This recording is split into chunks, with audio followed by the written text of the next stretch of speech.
ስለምንታይ ቀይሕ ባሕሪ ተባሂሉ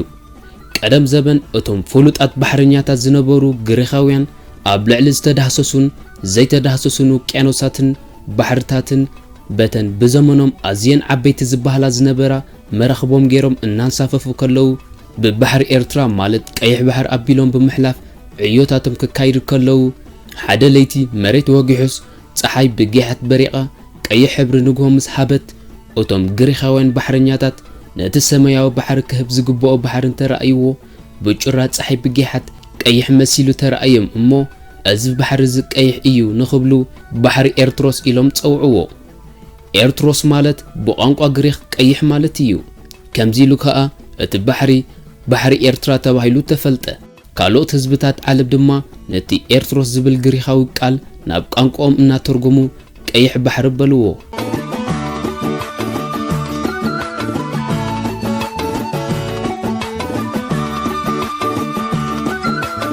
ኣብ ውሽጢ ባሕሪ ኤርትራ ብፍላይ ከዓ ኣብ ውሽጢ ኤርትራ እትውንኖ ክፍሊ ኣዝዩ ብዙሕ ማይልስ ትርቢዕት ስፍሓት ኣለዎ በብዓይነቶም ምሩፃት ዓሳታትን ካልኦት ዓሳ መሰል ፍጡራትን ዝፋረዩሉን ዝዕቀቡሉን ኣኻውሕን በዓትን ስንጭሮታትን ጎዳጉድን ንምግቢ ዓሳታት መሰሎም ዝኸውን በቕልታት ውሽጢ ባሕሪ ይርከብ እዚ በቕልታት ባሕሪ እዚ ብተመራፅነት ኣብ ዓለም ካብ ዝርከቡ በቕልታት ውሽጢ ባሕሪ ብኻልኣይ ደረጃ ተመሪፁ ተመዝጊቡ ኣሎ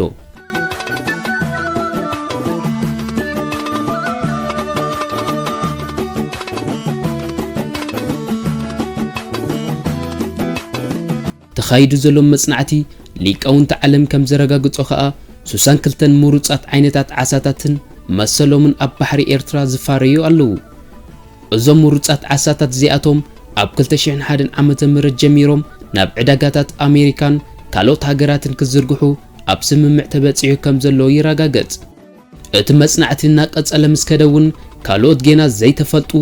ዘይተመዝገቡን ምሩፃት ዓይነታት ዓሳ ከም ዝርከቡ ዘጠራጥር ኣይኮነን ኣብ ባሕሪ ኤርትራ ማለት ባጽዕ ካብ 1904 ዓመተ ምህረት ጀሚሩ ብመግዛእታዊ ምምሕዳር ኢጣልያ ተመስረተ ዓብይ ቁጠባዊ ትምህርቲ ዝህብ ፋብሪካ ጨውውን ኣሎ እዚ ብኬሚካላዊ መድሃኒት ተሓጊዙ ረጊኡ ብዘመናዊ ማሽናት ዝጻረ ጨውዚ ናብ ዕዳጋታት ዓለም እናተፈልጠ ስለ ዝኸደ ንኤርትራ ዓብ ተፈላጥነት ኣበርኪቱላ ኣሎ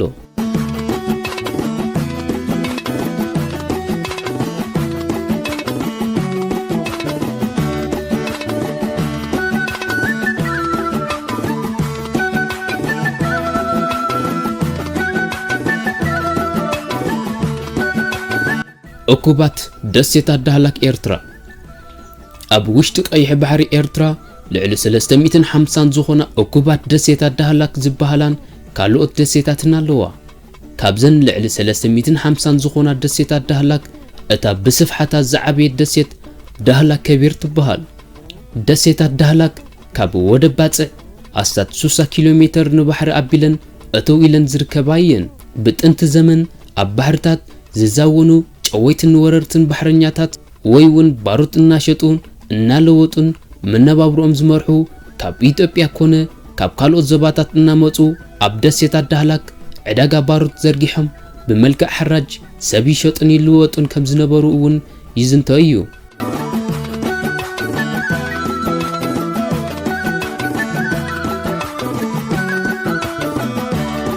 እዚ ዓይነት ምንቅስቃስ ንግዲ እዚ بوغنو نأكوبات دسيتا دهلاك أب عالم تفليتن وريات كم زخونا بمقبار كم زلالين وني إمن بخلق وغن كأ أب أكوبات دسيتا دهلاك تأليوم بمعرب زتفلاليو عينت أقوحتن باروتن زشيطون زلوتن زنبورو نقادو كون بحرنياتات حقوق أرتس انقبرن بززوم مسرت نسلتان أكوبات دسيتا دهلاك قبوك أرتس يخفلو بمباروم يرقاقت أب منغوز مني فلت بكفل ኣይከፍልን ተጓራፊጦም ዝተኻሰሱ ሰባት እንታጋጠሙ ድማ ከሳስን ተኸሳስን ናብ ቅድመ ዓራት ሱልጣን ሙባረክ እተባሃሉ ኤርትራዊ ቀሪቦም ይፍረዱ ነበሩ ሱልጣን ሙባረክ ከዓ ከከም ክብደት በደሎም በጥረ ወርቂ ወይ ጥረ ቅርሺ ወይ ከዓ በማእሰርቲ ይቀጽዕዎም ነበሩ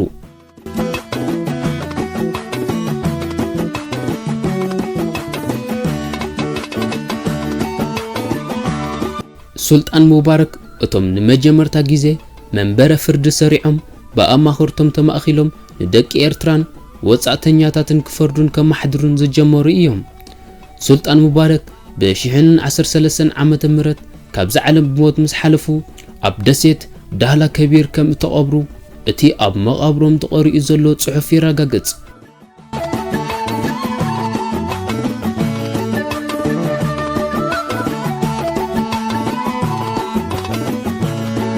بدحر سلطان مبارك دما قداماوي أبو سادات الموافق، شيخ يحيى أبو سادات الموافق، داغماوي أبو سادات الموافق، شيخ مليك، شيخ زين اللمول، شيخ زكيال، داغماوي يحيى، أبو عبد الله، سالساوي أبو سادات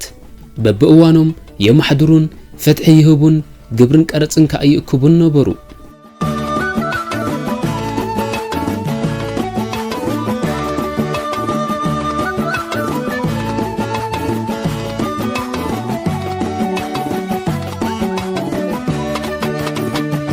سلام تخطاتلتي هيلن تايمس نلوم حزنه زمصانا كالاي كفال كاب غعزوتا تاريخ إيرترا نزي مسل اب زمص سالساي كفال حزنا لكم كنقربينا مو كساب شعو دحنقنيو.